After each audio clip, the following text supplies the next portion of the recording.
All right, let's get into it. Today, we're digging into a tool that is absolutely essential for keeping any construction project's finances from just spiraling out of control.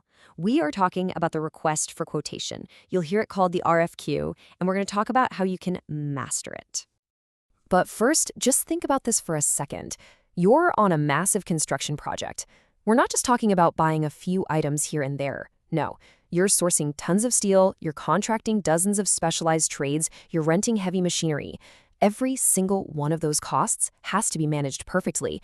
So how in the world do you actually do it? Well, let's dive right into the core of the problem. Because the truth is, the entire construction industry really operates on a razor's edge when it comes to money. The pressure is always on. A single delay in getting your materials, or just one tiny miscalculation in a subcontractor's price, can create this massive domino effect that costs thousands, maybe even millions of dollars. And that's why controlling procurement, the whole act of buying everything you need for the project, is the most important battleground for budget control. It really is. Okay, so if procurement is the battle, what's your weapon of choice? This brings us to the RFQ. So let's get a really clear definition of what it is. The key words here, and I really want you to focus on them, are specific and well-defined. See, an RFQ is not for exploring ideas. It's a no-frills, straight-to-the-point request. It basically says, look, I need exactly this in this quantity by this date. What is your absolute best price? That's it. And this, right here, clears up a very common point of confusion. The difference between an RFQ and an RFP. Just think of it this way. An RFQ is like ordering a specific item off a menu. You know exactly what you want. An RFP, a request for proposal, that's more like telling the chef you're hungry and asking them to create a special dish for you. The RFQ is all about one thing, getting the best price for a known quantity. So what makes an RFQ so powerful? It all comes down to the level of detail. You can't just ask for some concrete, no way. You've got to specify the exact grade, the precise quantity you need, the delivery timeline, and even your payment terms. The more detail you provide, the sharper and more accurate the quotes you're going to get back. All right, so we know what an RFQ is made of. Now let's look at how this all builds into a repeatable process. Think of this as your roadmap from start to finish. This process is your blueprint. It all starts with really meticulous prep work on your end. Then you choose who you're going to ask, you send it out, and you give them a chance to clarify things, which, by the way, is super important for avoiding misunderstandings down the line.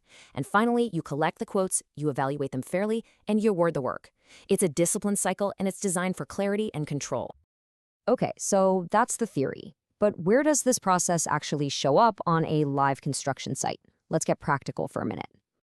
This is the day-to-day reality of it. You need 500 tons of structural steel? That's an RFQ. You need a qualified crew to handle all the HVAC installation? Yep, RFQ. Need to rent a tower crane for 6 months? You guessed it. It's also the perfect tool for pricing those inevitable change orders, making sure you get a fair market price for any new work that pops up.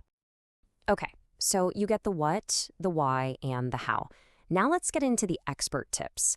This is what will take your RFQ game from just good to truly great. This right here is the golden rule. Be hyper-specific. Vague requests only lead to vague quotes, and those are impossible to compare.